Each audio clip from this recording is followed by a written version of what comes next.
Lumabas na rin sa ospital ang Pinay household service worker sa Kuwait na unang napabalitang namatay at nag-viral pa sa Facebook. Itinulak umano siya ng kanyang amo mula sa 4th floor ng building. Exclusive mula Kuwait. Yan ang Balitang Global ng ating Middle East Senior Correspondent, Maxi Santiago.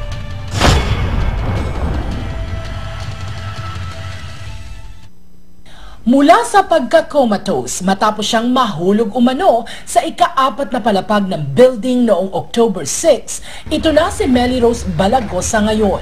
Unti-unti nang gumagaling matapos operahan ang kanyang basag na panga, balingtuhod at fractured pelvis.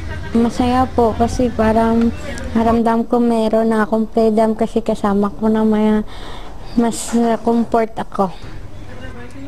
Nakakapagsalita na siya at ikwinento niya kung bakit nahulog siya. Ayon sa kanya, nagtalo daw sila ng kanyang among babae nang pilit niyang kunin ang cellphone ni Melly Rose. Abang sa matagalan ng pagtatalo namin sa agaw-agaw ng cellphone at saka susi, kaya nung tumawag yung mama na nanay ng mga madam ko, kaya yun, nagtawag siya kay Baba na tulungan siya dahil daw nagtalo kami. Sa sobra ko ng takot, napunta po ako dun sa terrace, kaya yun, nalaglag po ako. Lagi umanong sinasaktan ng among babae at ng kanyang anak na babae si Melly Rose. Pinapalo ng kaldero sa ulo at ibinitin pa umano siya. Yung dati po, sinaktan din nila ako, tapos yung binabawasan po yung mga sahod ko, pag kunting mali lang, pwede na mapag-usapan o ulitin, pero ano po, minsan, bawasan ka pa, tapos, sampalin ka pa. Sa paglabas ni Melly Rose sa ospital, biglang sumugod sa ospital ang anak ng kanyang amo para kunin siya. May dalang tiket pauwi ng Pilipinas.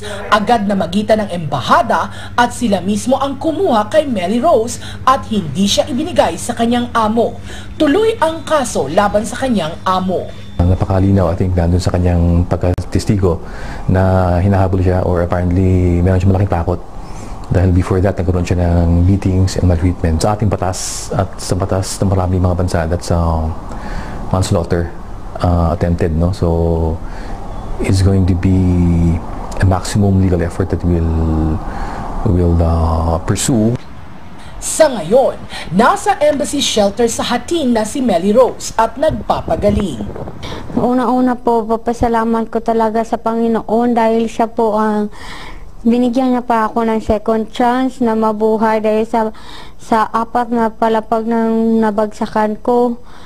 Yun talaga ang malaking pagpapasalamat ko sa kanya dahil hindi niya pa ako pinabayaan, hindi po ako namatay dahil sa awa niya, siguro, naawa din siguro sa akin, at lalong-lalo na po pagpasalamatan ko po yung agency na andyan palagi sa akin,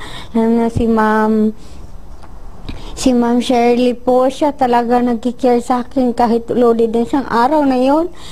Pinupuntahan niya pa rin ako, si Sir Blas. Yung mga gamit ko, binibigyan niya ako. Tapos po, dito din sa embassy dahil kahit hindi din ako pinabayaan, pinupuntahan rin ako. At po, nagpapasalamat din ako sa pamilya ko sa pagdasal nila sa akin, sa mga taong tumutulong sa akin na pumupunta sa ospital, magdala ng pagkain, mga damit, inalagaan din ako. Nagpapasalamat talaga ako sa kanila lahat at doon sa mga tao na mga Pilipino din na nagdasal. Magbe-birthday si Melly Rose ngayong December 26 at iisa lang ang kanyang birthday wish at Christmas wish na rin.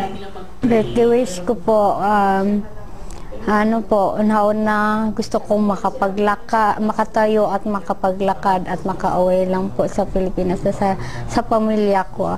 Yun lang po ang gusto ko, yung wish ko po. Maxi Santiago, ABS-CBN News, Kuwait.